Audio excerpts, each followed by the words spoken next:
আজকে লোভনীয় রেসিপি নিয়ে চলে এসেছি। তো দেখলেই বুঝতে পারবেন যে কতটা মজার, আওয়াজটা শুনে বুঝতে পারছেন যে কতটা ক্রিস্পি হয়েছে। এটা কিন্তু ততটাই মানে টেস্টিও হয়েছে। একবার খেলে মানে একটা খেলে মন ভরবে না, আবারও একটা খেতে ইচ্ছা করবে। এটা কিন্তু সন্ধ্যাবেলা ইফতারও রাখতে পারেন বা সন্ধ্যাবেলা যে কোনো দিন স্ন্যাক্স হিসেবে ব্যবহার করতে পারেন।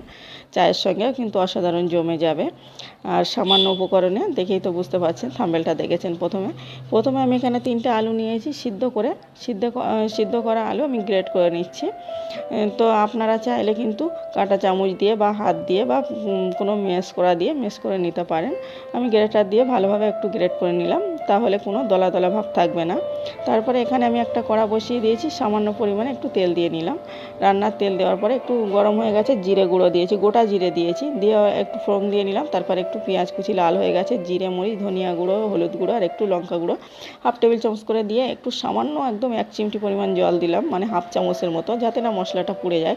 তারপর একটু নেড়ে চেড়ে ভালোভাবে মশলাটা ভাজা করে নিয়ে মানে গ্রেট করে রাখা আলুটা দিয়ে নিলাম। এইভাবে আলুটা মানে দিলে না টেস্টটা হয় ভালো, আর খেতে ভালো লাগে, মশলাটা পুড়ে যায় না, আর ফ্লেভারটা ভালো লাগে কিন্তু খুবই।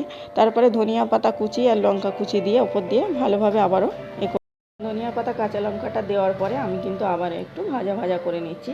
এটা একটু সময় ধরে ভেজে নিলে মানে আলু মাখাটা খেতে কিন্তু দারুণ লাগে।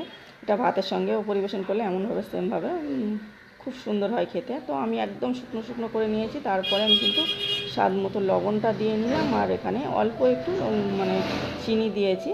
চিনিটা দিলে মানে দোকানে সেমভাবে একটু চিনি দেয়, মানে লঙ্কার সঙ্গে চিনির কম্বিনেশনটা একটু ঠিকঠাক লাগে।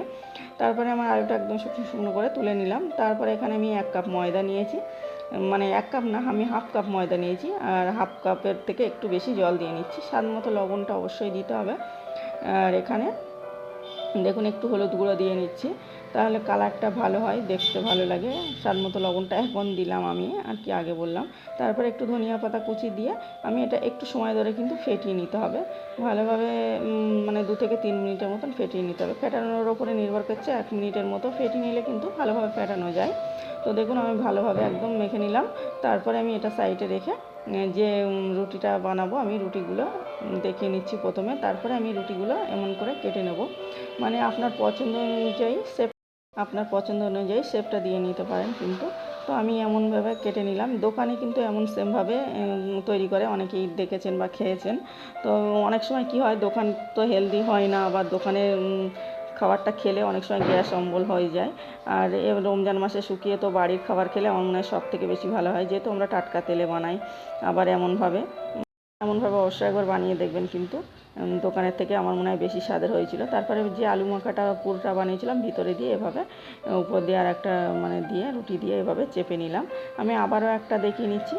আমি এই প্যাচুলারটা দিয়ে এভাবে মানে একটু ভালোভাবে চারিদিকটা লাগিয়ে নিতে হবে, না হলে পরে রুটিটা খুলে যেতে পারে। উপর থেকে একটা রুটি দিয়ে এভাবে সবগুলো আমি তৈরি করে নিয়েছি। এটা কোনো রকম ঝামেলা নেই, একদম ঝামেলা ছাড়া। আর রমজান মাসে আমাদের সবসময় মনে হয় ঝামেলা ছাড়া কিছু বানাবো। তো সব সময় চপ খেলে কিন্তু গ্যাস হয়ে যায়, আবারও বলছি দোকানের খাবার খেলে। তো এখানে আমি এই যে ডোটা বানিয়েছিলাম তার ভিতরে এইভাবে গুঁড়িয়ে ভালোভাবে একটু কিন্তু কোট করে নিতে হবে। তারপর এদিকে তেল বসিয়ে দিয়েছি, তেলটা ভালোভাবে গরম হয়ে গেছে, মানে খুব বেশি না, মোটামুটি গরম হয়ে গেছে। তারপরে আমি এভাবে একটা একটা করে দিয়ে নিলাম। দেখুন এটা কিন্তু মিডিয়াম টু লোয়ে রেখে ভাজতে হবে, একটু সময় ধরে ভাজতে হবে, না হলে কালারটা এমন দেখুন একটা লোভনীয় কালার চলে এসছে। 2 থেকে 3 বার উল্টে পাল্টে আমি ভেজে তুলে নিয়েছি। আমি আবারও একটা দেখিয়ে নিচ্ছি, মানে সেমভাবে আমি মানে ওই যে ডোটা বানিয়েছিলাম ওটাতে আমি বুড়িয়ে নিয়ে তো সেমভাবে দিয়ে নিলাম। আর একটু কালার হয়ে গেলেই কিন্তু খুব বেশি এক সাইড কালার করে নেব না, একটু কালার হয়ে গেলেই উল্টে নেব। আমি এটা দিয়ে উল্টাচ্ছিলাম, হচ্ছিল না, খুবই মানে সরু ছিল, ওই জন্য আবার ঝাঁঝরিটা নিয়ে নিলাম, তাই এটা দিয়ে একটু উল্টে নিলাম। দেখুন একটা লোভনীয় কালার চলে এসছে, আর স্মেলটা এখানে থেকে এত ফাইন লাগছে, মানে কি বলবো। তো আমি সবগুলো এভাবে তুলে নিয়েছি। এটা কিন্তু মানে আওয়াজটা অবশ্যই শুনে বুঝতে পারছেন যে কতটা ক্রিস্পি হয়েছে, আর খেতে ততটাই মজার হয়েছে, আর এতটা লোভনীয়। বাচ্চারা তো খুবই খুশি হবে।